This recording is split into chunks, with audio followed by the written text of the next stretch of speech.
সকালবেলায় ঘুম থেকে উঠে আগে গিয়েছি রান্নাঘরে, গিয়ে আমার জন্য চাটা করে নিয়েছি। আর বাড়ির সকলের তার অনেক আগেই চা খাওয়া হয়ে গিয়েছিল। আমার সেদিন উঠতে একটু বেলা হয়ে গিয়েছিল, ওই জন্য আমি গিয়েছিলাম একদম শেষে।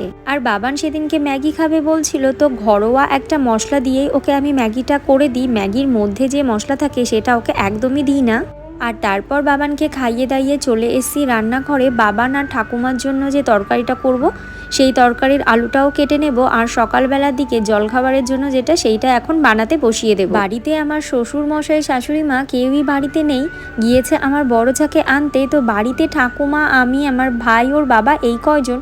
তো সকালের দিকে খাবারের জন্য করেছিলাম রুটি আর একটু আলুর তরকারি, ওটাই এখন আগে সবাইকে খেতে দিয়ে দেব। সবাইকে খেতে দিয়ে আসার পর তারপরে করব দুপুরের রান্নার প্রস্তুতি। আর ভাই যেহেতু রুটি খেতে পছন্দ করে, সেই জন্য ওর জন্যই আমার রুটিটা করা। তা না হলে সকালবেলার দিকেই একবারে ভাত বসিয়ে দিতাম, ভাত তরকারি একবারেই হয়ে যেত ওই টাইমের মধ্যে।